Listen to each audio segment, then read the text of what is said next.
पाठ 1 समुच्चय को इंग्लिश में कहते हैं सेट। कक्षा 11 गणित। समुच्चय वस्तुओं का सुपरिभाषित संग्रह समुच्चय कहलाता है। इसे अंग्रेजी वर्णमाला के बड़े अक्षरों ABCZ से प्रदर्शित किया जाता है।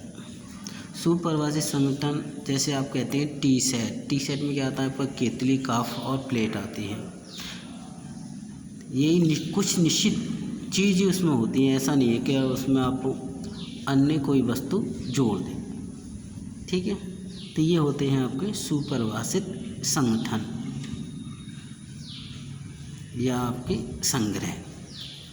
समुच्चय के अवयव। किसी समुच्चय में संग्रहित प्रत्येक वस्तु उस समुच्चय का अवयव अथवा सदस्य कहलाती है। जैसे टी सेट में क्या आता है, अभी आपका प्लेट आती है, तो प्लेट क्या होगी, टी सेट की आपकी यानी कि चाय के समुच्चय की क्या हो गई, अवयव हो गई या सदस्य हो गई।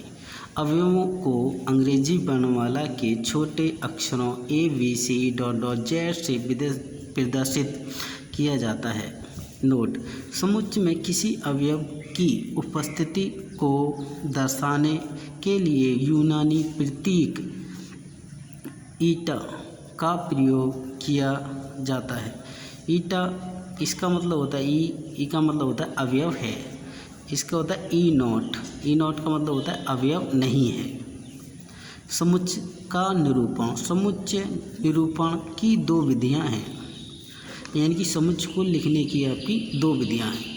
नंबर 1 तालिका विधि अथवा सूची विधि अथवा रोस्टर विधि। तीनों विधियां क्या हैं, एक ही हैं आपकी। जैसे 10 से छोटी और 2 से बड़ी सम संख्याओं का समुच्चय A है।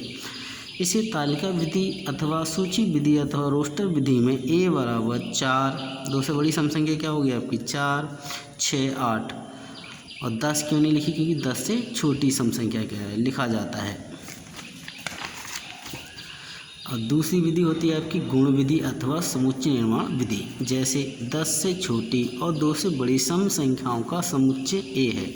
इसे गुण विधि अथवा समुच्चय निर्माण विधि में A बराबर X ऐसा है कि, इसका क्या मतलब होता है, X इन बिंदुओं का मतलब होता है आपका ऐसा है कि X एक सम संख्या है। कैसी संख्या है, सम संख्या है जो 10 से क्या है छोटी है और 2 से क्या है बड़ी है।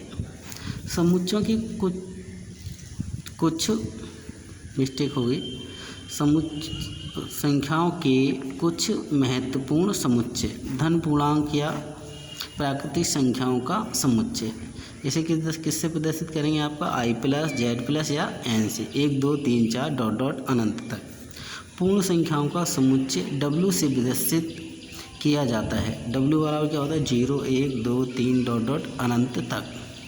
तीसरा क्या होता है आपका ऋण पूर्णांकों का समुच्चय। इसे किससे प्रदर्शित करते हैं, -I या ZI। क्या होता है -1 -2 -3 अनंत तक। पूर्णांकों का समुच्चय इसे I से या Z से प्रदर्शित करते हैं। तो इसमें क्या होता है 0 1 2 3 4 और फिर -1 -2 -3 अनंत तक।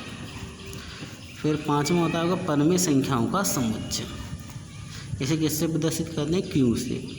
X ऐसा है कि X P/Q यानी P/Q के रूप में जो संख्या होती है उन्हें क्या कहते हैं, परमेय संख्या कहते हैं। जबकि P, Q बिलोंग्स का मतलब है अवयव है। बिलोंग्स टू का मतलब होता है अवयव है।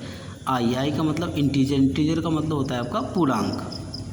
तथा Q not = 0 यानी कि Q बराबर आपका 0 नहीं होना चाहिए। ठीक है।